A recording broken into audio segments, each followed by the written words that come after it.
Magandang araw po sa inyong lahat. Sana matapos yung panoorin itong aking vlog ay makapag-subscribe kayo sa aking YouTube channel, at sana itong vlog kong ito ay ma-share nyo sa inyong mga kaibigan, sa inyong mga kasamahan, at importante sa inyong mga co-teachers. At sana pag natapos yung panoorin itong vlog ko ay pakihit na rin yung notification bell para every time na nagkakaroon ako ng bagong vlog ay palagi kayong manonotify.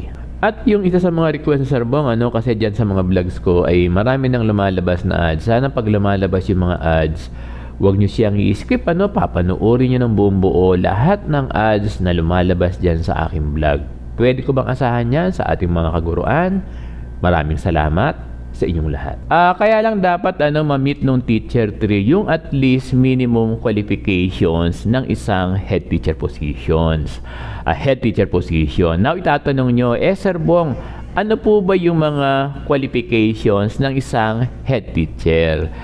Alam nyo, ang isang teacher 3, ang pwede lang niyang applyan ay head teacher 1, head teacher 2, or head teacher 3. Ito yung pagkakaunawa ni Sir Bong kasi teacher 3 to head teacher 4 sa pagkakaunawa ni Sir Bong ay hindi ito maaari.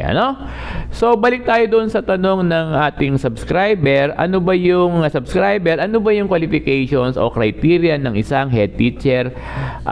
Alam nyo, meron na tayong MSP o yung tinatawag natin na merit selection plan. Pero hindi pa rin nababago yung qualifications or criteria ng head teacher position. Kasi sa MSP, gaya ng sinasabi ko, teacher 1 pa lang ang merong IRR. Pero yung the rest of the teaching positions ay wala pang IRR. Kaya sa pagkakaunawa ni Sir Bong, itong head teacher position, kahit meron ng MSP, ay yung existing pa rin ang ginagamit natin. Alam nyo, dear teachers, kapag ang ina-applyan yung teaching position ay head teacher or master teacher position, palagi itong may open ranking. At ang open ranking ay kinakandak sa division office. Alam niyo, ang division office, meron sila dyan na selection and promotion board. At ang chairman dyan ay yung ating ASDS. Alam nyo, kung tinatanong nyo yung mga qualification, ang very basic sa mga promotions or reclassifications ay itong 3 consecutive IPCRF, at dapat yung performance rating mo, yung IPCRF mo ay 3 consecutive din na VS. Then, yung masteral unit qualification mo. Kasi kung natural vacancy, alam nyo, kahit na 18 units lang ay pwede. At least meron kang 18 units na MA. Pero pag reclassification, alam nyo, mataas yung requirement. Pag reclassification, at least MA equivalent ka, if not, MA graduate. Another thing about criteria na pinag-uusapan natin ay yung education. Alam nyo, mas mataas ang points, napapansin ni Sir Bong ito, kung ikaw ay MA graduate or kung ikaw ay PhD graduate. Alam nyo, sa experience natin ng ranking, kasi si Sir Bong ay nagiging member din ng Division Selection and Promotion Board, kasi si Sir Bong ay dating president ng secondary school principals dito sa Division of Caloocan.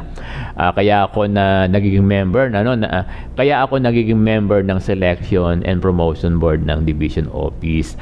Alam nyo, sa observation ni Sir Bong, laging advantage yung mga PhD graduate. At ito ay totoo. Na-observe ito ni Sir Bong. Palaging sila yung nagdo-dominate doon sa ranking. Kasi mataas agad yung points nila sa education. Kasi sila ay PhD graduate.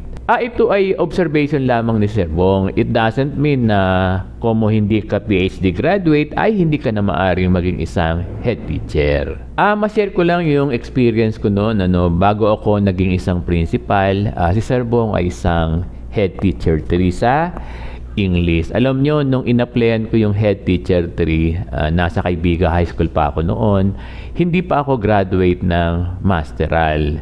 Kaya lang noon kasi bihira yung nag-a-aspire maging isang head teacher. Kaya si Sir Bong noon ay lone candidate.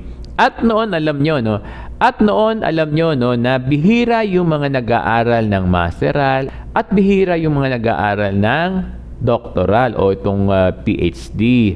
Pero ngayon, na-observe natin, halos lahat ata ng guro ngayon ay nag-aaral na ng masteral at yung iba ay nag-PhD na sila. Kaya kung may open ranking ngayon sa isang teaching position, napakarami lagi ang nag-a-apply, Kaya kung ikaw ay aspiring for head teacher or empty position, dapat mataas yung iyong educational qualifications, ganun yun. Sunod itong related experience. Alam nyo, sa related experience, dapat naging coordinator ka muna ng iyong department. Ito kasi yung the only accepted credential when it comes to related experience ng isang head teacher 1. Ngayon itatanong nyo, Sir Bong, paano po yan? Wala akong certification o hindi ako naging isang department coordinator. Kasi po, Sir Bong, ang kinuha o yung inassign na department coordinator ay yung co-teacher ko, hindi ako. Alam nyo, no problem. Kahit hindi ka naging coordinator, sa pagkakaunawa ko, ay pwede kang mag-apply pa rin ng head teacher position. Kahit wala kang experience as department coordinator, you can also be qualified to apply for head teacher 1 position. Besides sa mga criteria naman, sa mga qualification, kinukonsider yung mga achievement mo as grade level chairman, chairmanship ng isang school programs, at and the likes, yun yung sinasabi ni Sir Bong. Alam nyo, mas mataas ang points kung ito ay division, region, or national. Other achievements, kung ikaw ay merong mga attended seminars or training. Siyempre, mas mataas ang points kung ito ay national or international. Alam niyo, sa mga certificate ng seminars, kung ano yung pinakamataas ang level, yun ang kinukonsider lamang. Alam nyo kasi, one certificate will do when it comes to seminars and trainings attended. Nagiget mo si Sir Bong? Explain ni Sir Bong, Father, yung sinasabi nating seminar certificate. Halimbawa, meron kang school level seminar, meron kang division level seminar, at meron kang regional level na seminar. So, isa lang dito ang magagamit mo sa open ranking. Sa tatlong binabanggit natin, ang pinakamataas mo ay regional level. Ito lamang ang isasama sa iyo. Again, one certificate for seminar attended will do. Now, kung meron kang school level, meron kang division, meron kang region, at meron ka namang national level, itong national level, dahil ito ang pinakamataas, ito yung i-consider. Yung ibang certificate mo na mas mababa sa national ay hindi na isasama. So, nagiget ba sa Sir Bong? Alam niyo itong speakership, isang criteria din ito ng head teacher position. Now, kung ano yung mataas na level ng speakership mo, yun ang i-consider.